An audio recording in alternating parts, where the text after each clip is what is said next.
بسم اللہ الرحمن الرحیم۔ معزز سامعین کرام، السلام علیکم۔ داستان اسلام یوٹیوب چینل پر خوش آمدید۔ اللہ پاک سے دعا ہے کہ آپ سب کو اپنی حفظ و امان میں رکھے اور درازی عمر بالخیر عطا فرمائے، آمین۔ سامعین کرام، اس ویڈیو کا عنوان ہے ماہ رمضان اور اللہ کے انعام۔ سرخ یاقوت کا گھر۔ حضرت سیدنا ابو سعید خدری رضی اللہ تعالیٰ عنہ سے روایت ہے، سرکار دو عالم صلی اللہ تعالیٰ علیہ وآلہ وسلم کا فرمان رحمت نشان ہے، جب ماہ رمضان کی پہلی رات آتی ہے تو آسمانوں کے دروازے کھول دیے جاتے ہیں اور آخری رات تک بند نہیں ہوتے۔ جو کوئی بندہ اس ماہ مبارک کی کسی بھی رات میں نماز پڑھتا ہے تو اللہ عز و جل اس کے ہر سجدے کے عوض اس کے لیے 1500 نیکیاں لکھتا ہے اور اس کے لیے جنت میں سرخ یاقوت کا گھر بناتا ہے۔ پس جو کوئی ماہ رمضان کا پہلا روزہ رکھتا ہے تو اس کے سابقہ گناہ معاف کر دیے جاتے ہیں اور اس کے لیے صبح سے شام تک 70,000 فرشتے دعائے مغفرت کرتے رہتے ہیں۔ رات اور دن میں جب بھی وہ سجدہ کرتا ہے اس کے ہر سجدے کے بدلے اسے جنت میں ایک ایسا درخت عطا کیا جاتا ہے کہ اس کے سائے میں گھڑ سوار 500 برس تک چلتا رہے۔ 5 خصوصی کرم۔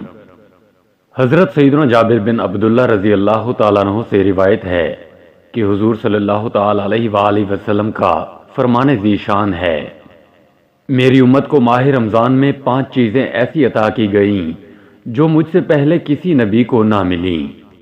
نمبر 1، جب رمضان المبارک کی پہلی رات ہوتی ہے تو اللہ عز و جل ان کی طرف رحمت کی نظر فرماتا ہے اور جس کی طرف اللہ عز و جل نظر رحمت فرمائے اسے کبھی بھی عذاب نہ دے گا۔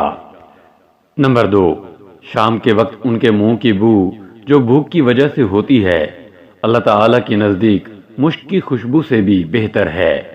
نمبر 3، فرشتے ہر رات اور دن ان کے لیے مغفرت کی دعائیں کرتے رہتے ہیں۔ نمبر 4، اللہ تعالیٰ جنت کو حکم فرماتا ہے، میرے نیک بندوں کے لیے مزین یعنی آراستہ ہو جا، ان قریب وہ دنیا کی مشقت سے میرے گھر اور کرم میں راحت پائیں گے۔ نمبر 5، جب ماہ رمضان کی آخری رات آتی ہے تو اللہ عز و جل سب کی مغفرت فرما دیتا ہے۔ قوم میں سے ایک شخص نے کھڑے ہو کر عرض کی، یا رسول اللہ صلی اللہ تعالیٰ علیہ وآلہ وسلم، کیا وہ لیلۃ القدر ہے؟ ارشاد فرمایا، نہیں۔ کیا تم نہیں دیکھتے کہ مزدور جب اپنے کاموں سے فارغ ہو جاتے ہیں تو انہیں اجرت دی جاتی ہے؟ صغیرہ گناہوں کا کفارہ۔ حضرت سیدنا ابو ہریرہ رضی اللہ تعالیٰ عنہ سے مروی ہے، حضور پرنور صلی اللہ تعالیٰ علیہ وآلہ وسلم کا فرمان پرسرور ہے، 5 نمازیں اور جمعہ اگلے جمعے تک اور ماہ رمضان اگلے ماہ رمضان تک گناہوں کا کفارہ ہے جب تک کہ کبیرہ گناہوں سے بچا جائے۔ حضور کا بیان جنت نشان۔ حضرت سیدنا سلمان فارسی رضی اللہ تعالیٰ عنہ فرماتے ہیں کہ حضور صلی اللہ تعالیٰ علیہ وآلہ وسلم نے ماہ شعبان کے آخری دن بیان فرمایا، اے لوگو، تمہارے پاس عظمت والا برکت والا مہینہ آیا، وہ مہینہ جس میں ایک رات ایسی بھی ہے جو 1000 مہینوں سے بہتر ہے۔ اس ماہ مبارک کے روزے اللہ عز و جل نے فرض کیے اور اس کی رات میں قیام سنت ہے۔ جو اس میں نیکی کا کام کرے تو ایسا ہے جیسے اور کسی مہینے میں فرض ادا کیا، اور اس میں جس نے فرض ادا کیا تو ایسا ہے جیسے اور دنوں میں 70 فرض ادا کیے۔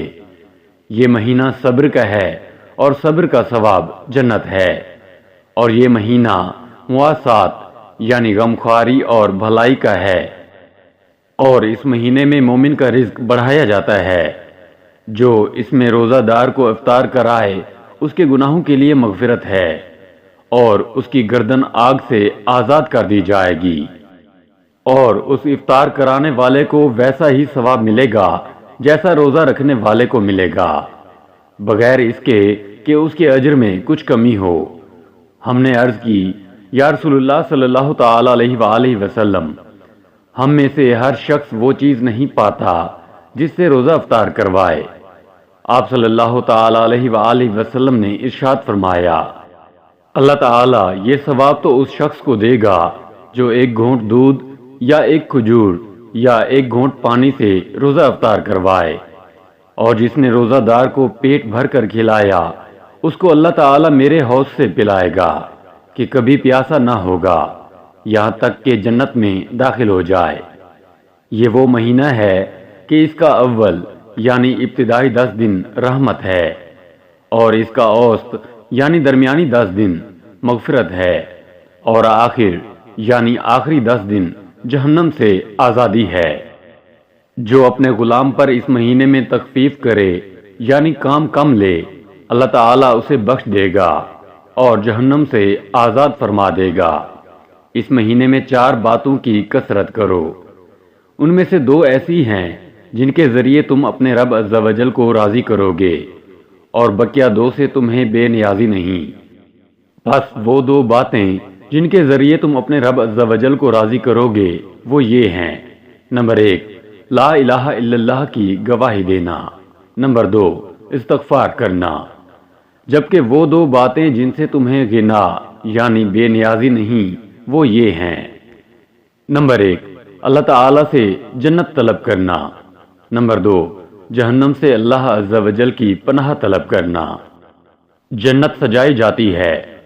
حضرت سیدنا عبداللہ ابن عمر رضی اللہ تعالیٰ عنہما سے روایت ہے کہ تاجدار مدینہ صلی اللہ تعالیٰ علیہ وآلہ وسلم کا فرمان با کرینہ ہے، بے شک جنت سال کے شروع سے اگلے سال تک رمضان المبارک کے لیے سجائی جاتی ہے، اور فرمایا رمضان شریف کے پہلے دن جنت کے درختوں کے پتوں سے بڑی بڑی آنکھوں والی حوروں پر ہوا چلتی ہے، اور وہ عرض کرتی ہیں، اے پروردگار عز و جل، اپنے بندوں میں سے ایسے بندوں کو ہمارا شوہر بنا جن کو دیکھ کر ہماری آنکھیں ٹھنڈی ہوں، اور جب وہ ہمیں دیکھیں تو ان کی آنکھیں بھی ٹھنڈی ہوں۔